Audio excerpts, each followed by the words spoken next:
Welcome to the Angry Nerd Podcast. My name is Arshawn Wade, aka the Angry Nerd. The Angry Nerd Podcast is taped in front of a live Facebook audience from my mom's basement.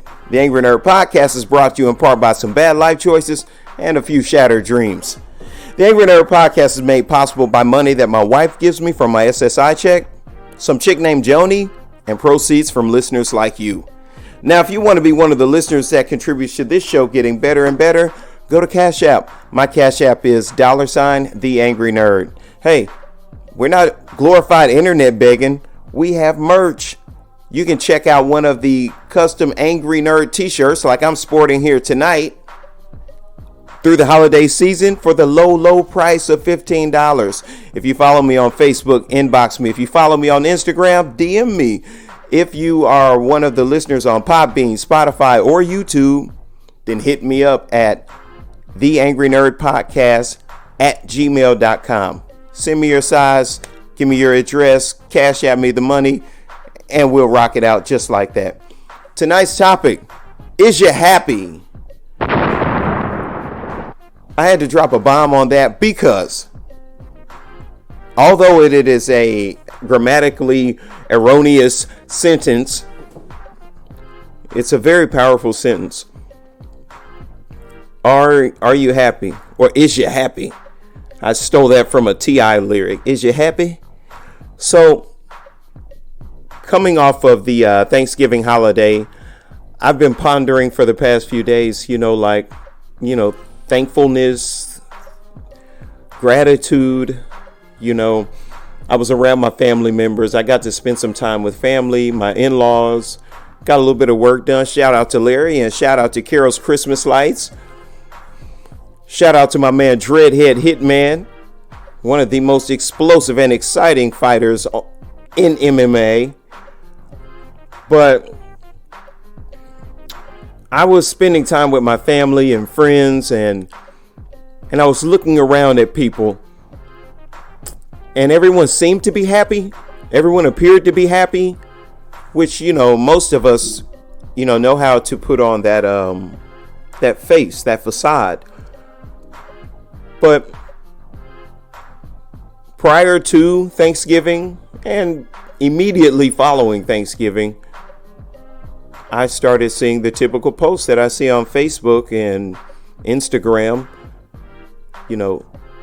what it takes to be with me. And if you're not doing this to make me happy, if you're not doing that, then I'll just be by myself. Or, I can do bad all by myself. And it's just, I don't know where this rhetoric comes from. I have an idea, but I don't really have enough information to speak educatedly on it, so I won't expound on that thought very much. But what I do see is I see a narrative that is poison. I see a narrative that is poison, and that narrative is someone else is responsible for my happiness. That's not true. Happiness is a one-player video game. What do they call it? First person? Happiness is a one-player sport. My happiness is 100% my responsibility. And Walt Disney and the church and a few other institutions, mainstream media, television, have given credence to the notion that someone else is responsible for my happiness. And you see it in movies, you see it in television shows. I just want to make her happy. What can I do to make her happy? Have you ever met people who are just inherently morose? People who are just constitutionally unhappy. No matter how much money they get or how many promotions they get at work, how well their children are doing, what type of health they have, no matter what is going on in their life on the positive side of the game, these people are never happy. Have you ever met anybody like the Debbie Downers, the Funky Frankies? These people make it other people's responsibility to do something for them that they can't do for themselves. one thing, it's unfair. It's totally unfair to put that responsibility on someone else. And two things, it sets you up for disappointment, because no one's ever going to be able to do these things for you. No one's ever going to be able to fulfill these hidden, mystical, unidentified variables that you need to be happy. Oftentimes, I try not to talk to people about fitness. Oftentimes, I try not to talk to people about religion. Because when I do, I know when they leave from me, I say, listen, whatever you believe, whatever God you believe in, run with that. I don't want to talk about it. Unless this is someone who I recognize as a peer, someone who I know can stand on their own 10 and not be shaken in their faith and continue to believe what they believe. Someone I think who is on the fence, I don't like talking to. When we're talking about fitness, the same thing. Hey, Arshawn, fitness, religion, what do these two things have in common? Well, these are two institutions that I hate because, like happiness, watch where I'm going with this, full circle. They are institutions of hope. They're institutions of hope. Most people, if I tell you what it takes to get a six pack, if I tell you what it really takes, not the pill, not the wonder shake, the magic drink, or the magic elixir that's going to transform you into the body that you see on the bottle that you spend $200 on. Not that. The real work that it takes to be in shape and healthy, or to go above and beyond and get that six pack and get your pecs right and get good biceps. If I told you what it really took, you would say, you know what? Screw it. I'll take my keg and I'll just get okay with that. Because the amount of work that it takes for myself personally as a fighter, I will tell you it's abnormal. The amount of work that we put in the gym, that we put in on the treadmill, that we put in when we go do swimming exercises. Oh, excuse me. It is abnormal. It's not normal. And I say the same thing to people who seek religious advice from me. I'm not going to tell you to go to the church. I'm not going to tell you to go into the temple or the mosque. I will tell you to go somewhere with yourself, by yourself. Sit and dive inside yourself. Because with inside self are the answers to a lot of your apprehensions, the answer to a lot of your hopes and your dreams and your desires and your hang-ups. A lot of it is just based on introspection, self-reflection. And the same thing with happiness. Your happiness can't be some external device, some external thing, some other person. Your happiness has to be cultivated and it has to be brought forth from within. You have to get inside self. You have to figure out why you're unhappy. You have to figure out why nothing satisfies you. You have to figure out why nothing is enough. Why am I never content? Why do I ruin every relationship? Why can't I maintain any friendships? Why is it after so long people get out from around me? Because after a while, you have to take a look at self. I've been with girl after girl. I've been with girl after girl, and it always goes bad. Well, homie, you need to take some time and get with self and figure out what is it that you are doing wrong. What are you doing wrong, my man? I don't think you're so unlucky that you go find all of the diabolical, underhanded, foul women in the community. I don't think that you're that unlucky. I think you have some unresolved issues on the inside of self, and you keep seeking out these toxic relationships. You keep seeking out these toxic people. And you know what? Your next relationship is going to fail too until you reconcile whatever those issues are that you have going on with inside self.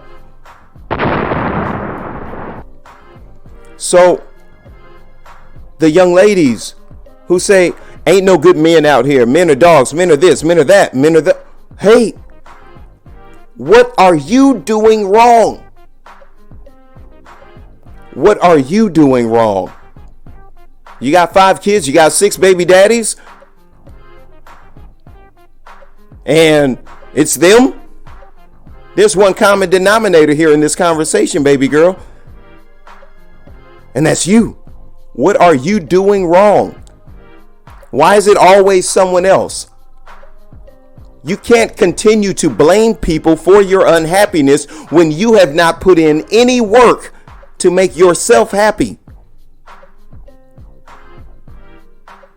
You were unhappy in your last relationship. You got rid of him after you had a kid with him, and you were unhappy with the last relationship and you got rid of him after you had a kid with. You continue to do that long enough. You look up and you're 30, 40 years of age, 5, 6 kids in the game, and you're still unhappy. And now you are actively working towards the next generation of unhappy people because you haven't resolved any of the issues with inside self. Guess what you're doing with that baggage? You're passing it on to these children that you had with all these bad guys. Guess what you're doing, brothers? You're passing on all of that baggage to your children because of these unresolved issues with all of these women that you've had. You haven't reconciled the issue of self because you haven't taken the time to do self-work and figure out what it takes to make you tick. Oh, snap. Those who rock with me a little bit, they feel it coming on. They know here comes the conspiracy. All road leads to capitalism. It does lead back to capitalism. Now, Arshawn, you just told us about taking responsibility for our own happiness. You just talked to us about taking responsibility for ourselves. And now you're going to turn around and say that the impetus to my unhappiness is capitalism? Damn right.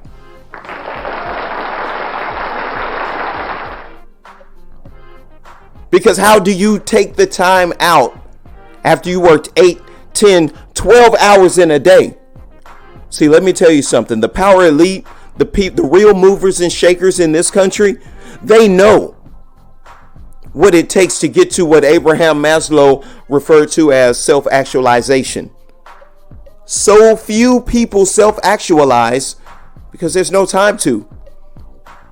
I don't have the time to go through it right now, but if you guys on your own time will look up, do a Google search on Abraham Maslow's hierarchy of needs. And it's a pyramid, and it shows each hierarchical level, these certain needs that have to be met. These needs that have to be met in order to fulfill certain things like survival needs. You need food, clothing, shelter, these type of things just to survive. And then you move on up the ladder, and then there are greater things. And as you get these physical needs met, then your other needs become spiritual, mental, a sense of pride, a sense of camaraderie, and a sense of ultimately self-worth, self-value, self-esteem. So many people don't get to that place because we're in the rat race. I work 8, 10, 12 hours a day. I got to deal with the kids. I got to deal with the wife. I got a deadline at work. To hell with myself. A lot of us treat ourselves very badly, and then we wonder why we're unhappy. It's because we neglect ourselves, because this society has told us to put self first. To put self first is a selfish act. To put self first is self-centered, self-seeking, selfishness. It's bad. And it's not. Because here's the thing. If I neglect myself long enough and I die, the very people who I've put in front of myself all this time no longer have me. I have to take care of self first. The answer to all this unhappiness is because we neglect ourselves. Most of that, the reason for that neglect is because we have to work in the system, the capitalist system, because we got to make money. We got to keep the lights on. The Angry Nerd Podcast doesn't rock without no lights. We only got a handful of sponsors. We got to keep the lights on around this piece. That's the way it works. I am the author of my unhappiness. But best believe that the institution of capitalism is the illustrator and the producer. I may be the author, but the institution of capitalism is the publisher. Believe that. And they know that. You think about this. Go here for 1 second. If you have a society, 330 million people in this country who are self-actualized, self-fulfilled, fully functioning mental, spiritual, cognitive beings, how much more difficult would it be to control those people? How much more difficult would it be to rule those people? Does it make sense? The unhappiness that most of us experience is by design. Oh, trust and believe it's by design. Happy people are not easily riled up. The protests that turned into riots, that was by design. They have all of the leading psychologists and psychiatrists and everything. They know all about the human brain and human emotion and human psychology. They know all about it. They know exactly what's going to happen, and they know all they need to do is send a handful of rabble-rousers out there, send one of them to break a window, and a protest just turned into a riot. They have designed this system to work exactly like it does. The riot is built into the system. It serves a function. What came after the riots? The tanks, right? The military, right? Okay. They couldn't just put the tanks on the street without being able to justify to the masses that they had good reason to, right? Okay, then. Full circle. Full circle, dog. That unhappiness that most of us feel because we don't have an opportunity to do the work that it takes to get to a place of happiness. We don't have an opportunity to spend 30 minutes, an hour a day to meditate and pray and to find out what it takes to make Arshawn happy. Most of us do not have the luxury of spending 1 hour a day uninterrupted. Most of us have children, and if your kids are like mine, I don't have 5 minutes. I get about 2 minutes and 8 seconds before my kid comes running up to me, Daddy, Daddy. So we don't have the opportunity to get to that place. I have some ideas because this isn't about gloom and doom. The problem is most of us are unhappy inside ourselves. And we don't know what we need to do in order to get to a place of fulfillment, because you can't have a positive, pro-social, healthy relationship without having happiness from within. Each person has to be happy independently before the family unit can experience fullness, togetherness, happiness, unconditional love, care, and concern for the unit. So my suggestion is this, and I've tried it a couple of times. It's difficult. It is difficult. I don't want to be like the church folk or those sham bam workout gurus who sell you hope. But what I don't want to do is to discourage you from doing the actual work that it takes. But I do want you to be aware that it's not easy. It's difficult. And whoever the head of the household is, I'm going to leave that as gender neutral, the woman or the man, whoever that go-to person is that gets the family together and sort of keeps things going on. That person should spearhead this project, and get the entire family together for 1 hour of alone time. And we can do this collectively. We can all go into the living room and we can put some meditation music on. We can burn some sage. We can get some spirit stones. And we can all take that time to dive inside self, to get to self. Because here's the kicker. The same way that most of us are hollow on the inside and unfulfilled, what do you think we passed on to our children? Why do you think our kids are in, dire straits these days? It's because we passed on the same level of dysfunction that we were fostered in and cultivated in. It's not our fault. How could we not pass that on? Check this out. I got somebody in the comments. My good brother Eric Montgomery said, I've been reading the Motivation Manifesto, 9 declarations of claim your personal power. Everybody needs to read it. Hey man, I appreciate the suggestion. I'm going to check that out myself. Let me say that one more time. The Motivation Manifesto, 9 declarations to claim your personal power. I like the way that sounds, man. That sounds good. But take the entire family and get everybody involved in this activity.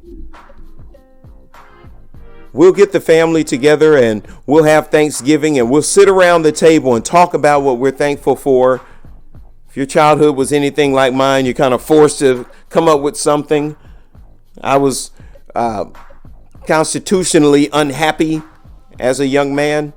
I was just, as a rule, unhappy. So I was always forced into saying what I was thankful for. And it was always something dark. Like, yeah, I'm thankful I didn't go out into the street and get hit by a car while I was playing football, Amen. Thank you. That's me. But no, seriously, we'll sit around the table and we will pass around things that we were supposed to be thankful for. And at the end of the day, it's a scam. It's commercialism. At the end of the day, it's garbage. It's bullcrap. Yeah, because Auntie still owes me $28 and she ain't paid me back. So it's bullcrap. We're going to go right back to beefing and hating. But what if we were sitting at a Thanksgiving dinner with a table full of happy, truly thankful, beautiful people, beautiful in spirit? Because how many people know that when you wallow in a level of unhappiness to a certain degree, there's like a dark cloud that follows you around? Not everyone has that level of unhappiness going on in their lives. But have you ever been around those people and it just seems like the room is a little darker and a little gloomier when they come around? Those folks. Well, my friend, let me tell you this. If you don't watch it, you'll become that guy. You'll become that person. And I'm not telling you that this is that's why I have to put fitness and religion into this topic. Because just like fitness and religion, it's not a one and done. It's not a one and done. You know what happens when I don't work out for 6 or 8 weeks? Well, my stomach doesn't get fat, but the six pack just ain't quite right. Because it is a constant process. And just like fitness and just like religion, Your relationship with your higher power seems to get quieter and quieter. The less you pray, the less you meditate, the less you spend time, the less you interface with your higher power. That's how happiness works. Soon as you falter and get lazy and stop working on self, stop identifying things, your spiritual needs, your intellectual needs, your emotional needs, these things culminate to your happiness.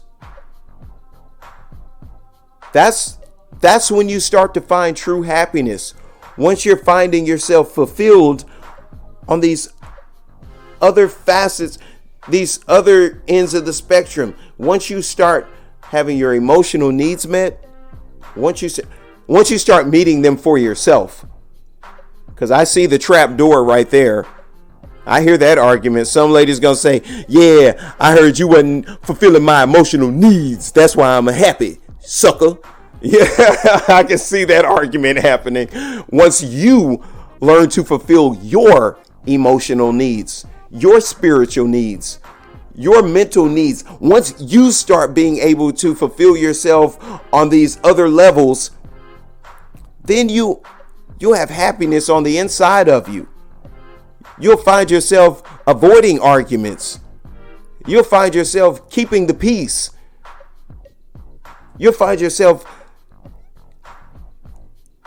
that's it. You'll find yourself. That's exactly how that works. The fulfillment on these different tiers are the path to finding true self. Most people, you ask them, are they happy? And they start naming a bunch of external things. Well, I got a beautiful wife and, great kids. I got a pretty good job, put food on the table, take care of me, roof over my head. What more can a man ask for? Yep. Thank you.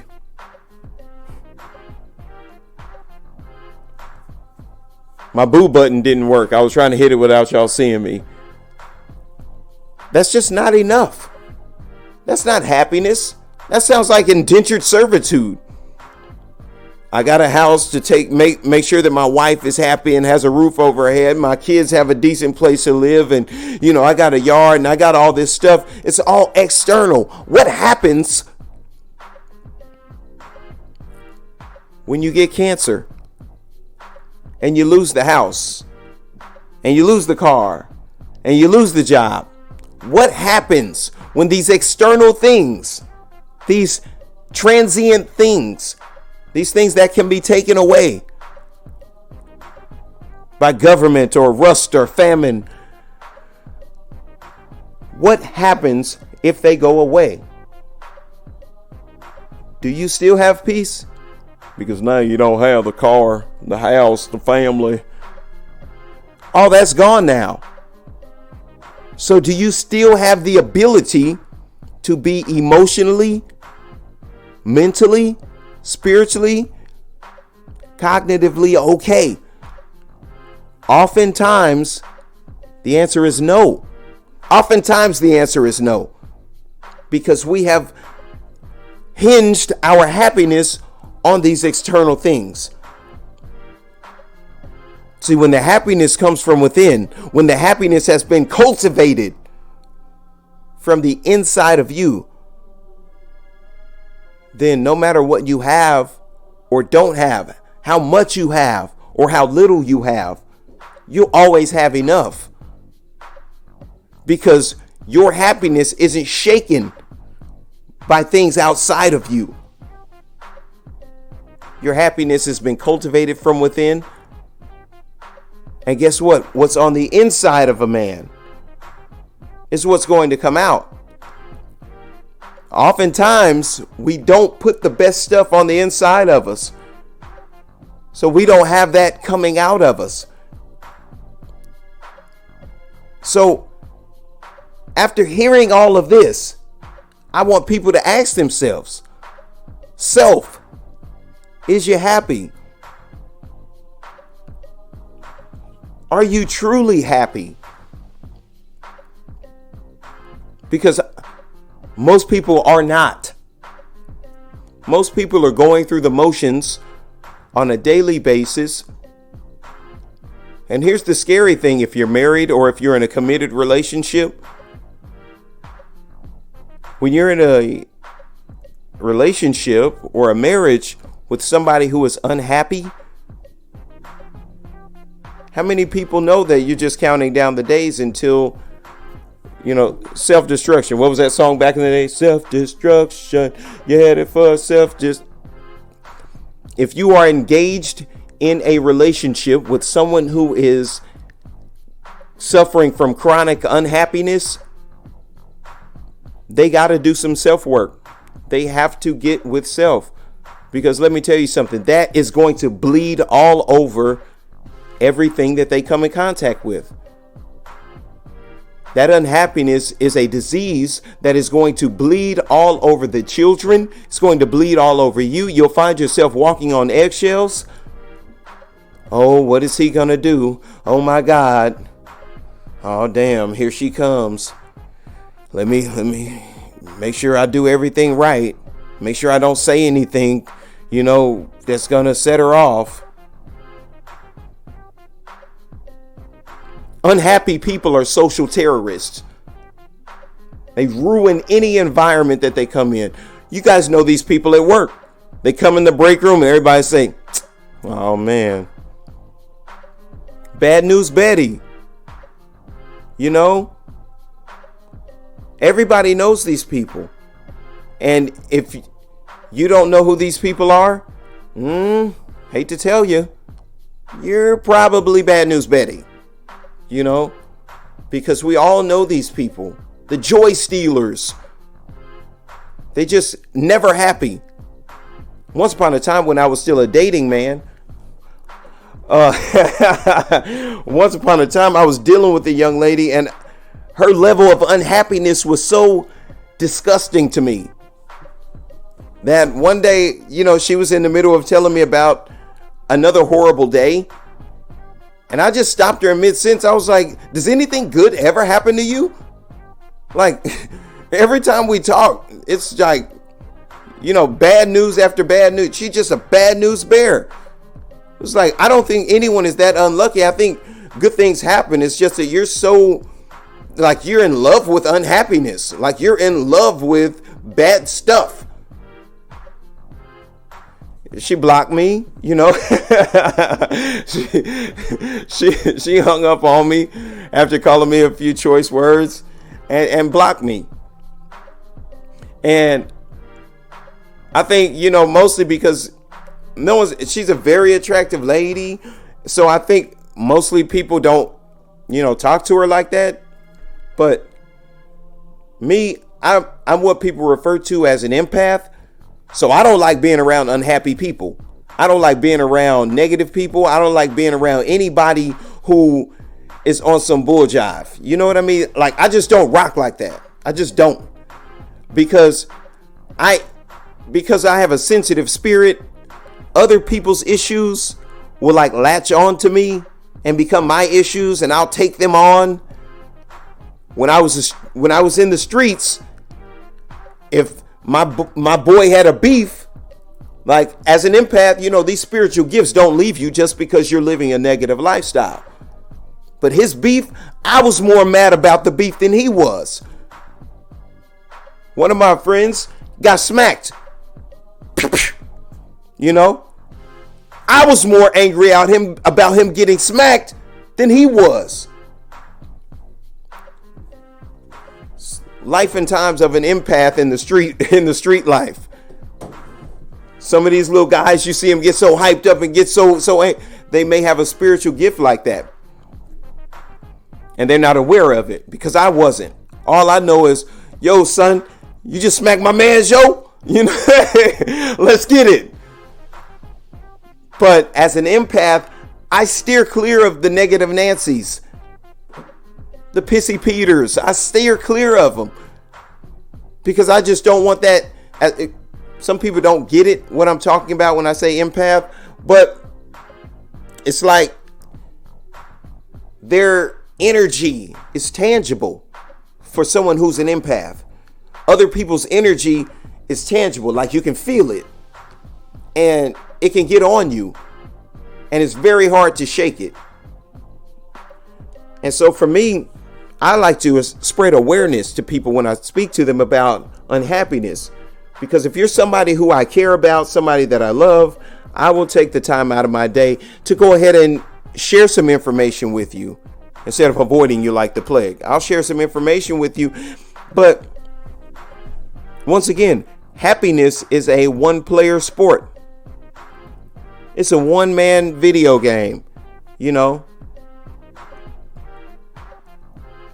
And if you don't love yourself enough to invest in your own happiness,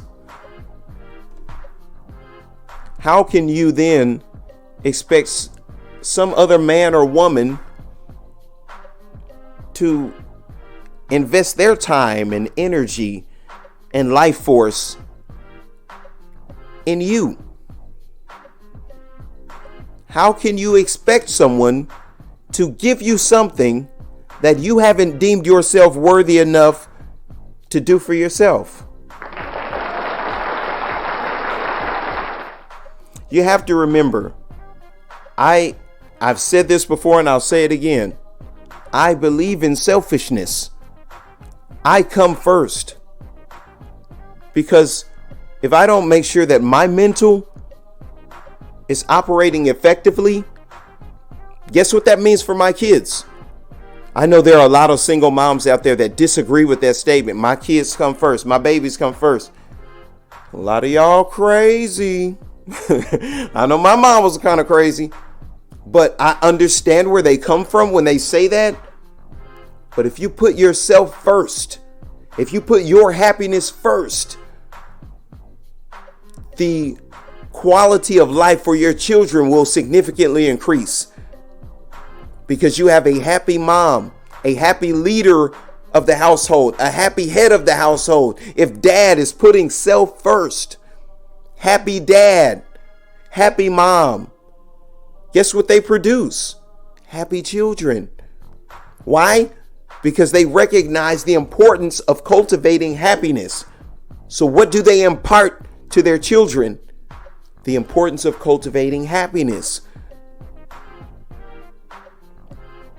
It's not our fault that our parents didn't have the awareness, the information, or the knowledge that we have today. That's not our fault. So we got to do a little extra work, because mom and big mama and grandma, they were doing the best that they could with what they had in order to raise us and get us to 18. That used to be the big thing. Get them to 18, baby. That's all you got to do. Just get them to 18.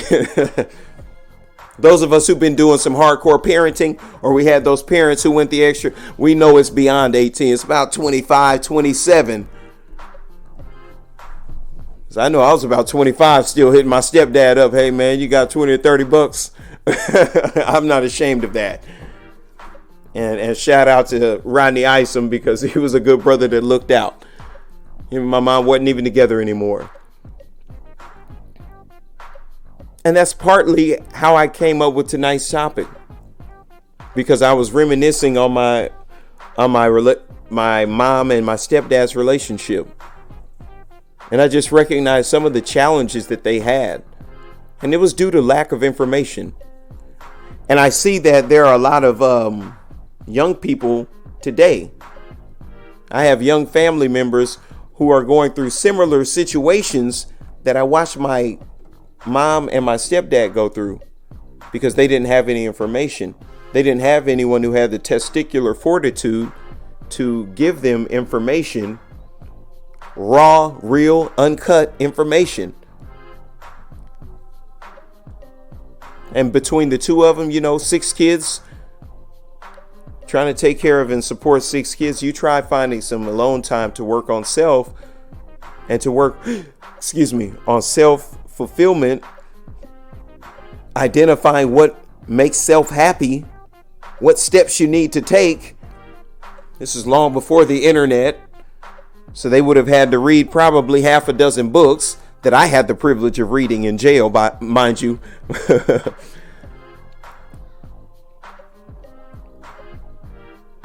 But I think about the the kids who are out there today. I think now that we have this awareness, it's our responsibility to pass this information on. Kids, you need to be aware that your happiness is your responsibility. Responsibility? Arshawn, you mean like a job? Yes. Just like a relationship is a job. Just like having kids is a job. Having pets is a job. These are all responsibilities.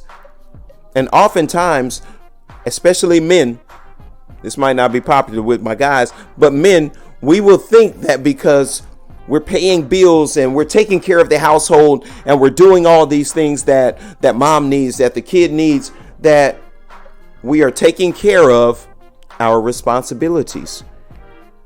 Absent the thought that we have a responsibility to ourselves to make sure that we are mentally, spiritually, and physically okay, so that we can be happy.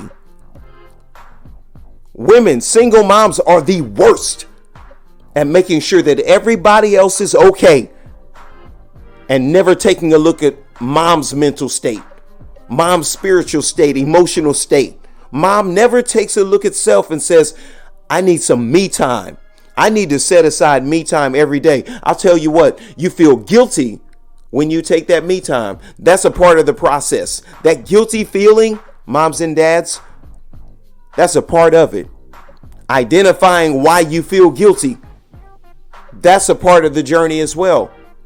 Identifying why I think I don't deserve 1 hour of time to spend on just myself.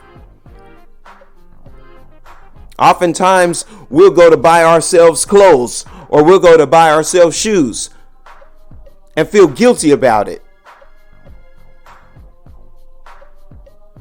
See, when you take that 1 hour a day and you journal or you reflect or you meditate, then you can identify why you feel guilty when you put yourself first. You will get to a place where you realize I have to come first. Because if I don't take care of Arshawn, my kids will be asked out. If I don't have any Arshawn for Arshawn, how will I have any Arshawn for them? If mom doesn't have any mom for mom, how's she going to have some mom for her children? I know a lot of single moms, and I'll tell you, single moms are the worst at self-care. Single moms neglect themselves mentally, spiritually, physically, emotionally. Single moms are some of the most horrible people to themselves, because especially when they don't have the father on the scene, man, they like LeBron. I got to put the team on my back.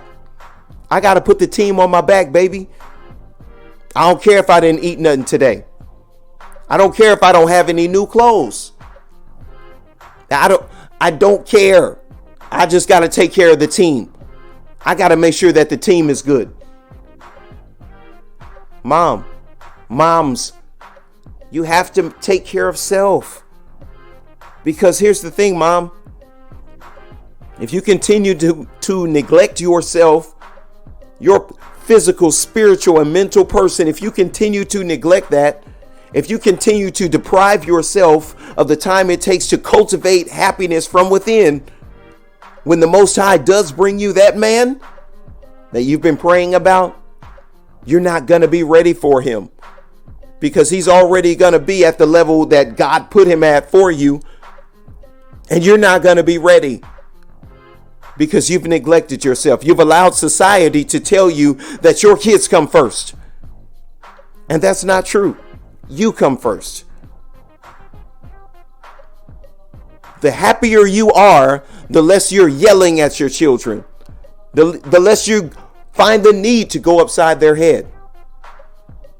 Okay, we ain't gonna act like we don't go upside the kids' heads around here. But when you dive inside of self and you start discovering what it takes to keep you on an even keel what it takes to keep you happy, what it takes to keep that little orb in the middle of your chest tickling. Once you figure that out, everything else is easy. Everything else is easy. So I challenge you to do the self-work. I have said this time and time again, and I won't stop saying it. I'm going to get some more books. I'm going to get some more books so that you guys have some, I can pass some information to you. But I haven't seen anyone email me yet saying, I've read Brene Brown's I Thought It Was Just Me. I've read Sylvia Boorstein's It's Easier Than You Think. Is that what it is? Yeah, A Buddhist Outlook on Life. I have yet to see anyone inbox me or email me saying, yeah, I went on ahead and I read that book. I think you can get it on Audible for like $8, something like that. And I'm pretty sure it'll be cheaper than that because, you know, the Christmas deals and Black Friday deals that are going on. Get on Audible. Brene Brown, I Thought It Was Just Me. Sylvia Boorstein, It's Easier Than You Think. A Buddhist Outlook on Life. Get these books and start doing the self-work. For my women listeners, Girl Wash Your Face by Rachel Hollis. Start there. Don't be put off by the fact that she uses it's not just Christian-y, but she is a Christian and it is a Christian-based book, but it's not churchy because I'm not a Christian and I'm not churchy. But I'm telling you, it's a good book with very good, valid information in it. Rachel Hollis, Girl Wash Your Face. All of my ladies, please, please, please get that book. Read that book. That's also on Audible. I don't know, $10 or $12, 1 credit, whatever that equals to. But please go and get that book. Get these books. Let's start healing. Let's stop the negative posts on Facebook about men being garbage, about women being hot girl summer chicks, and let's stop all that garbage and let's start doing some self-work. That's what it takes. The only way that we're going to quell the anguish and the angst amongst men and women in this society is to do some self-work. And we have to recognize that my happiness has to be independent from my family, my wife, from my kids. My personal happiness is my responsibility. I don't have all the questions. I don't know it all. Hell, sometimes I don't even know what the hell I'm talking about until the day before I get out here with you guys. So I just want to put a little bit of transparency out there. Sometimes I'm like, damn, what am I going to talk about, man? It's Saturday. Do a couple of Google searches. But no, seriously, I don't have all the answers. But what I do have is a desire to bring you guys some information that you can use. And one thing that I know, happiness is necessary. My name is Arshawn Wade, aka The Angry Nerd. Peace.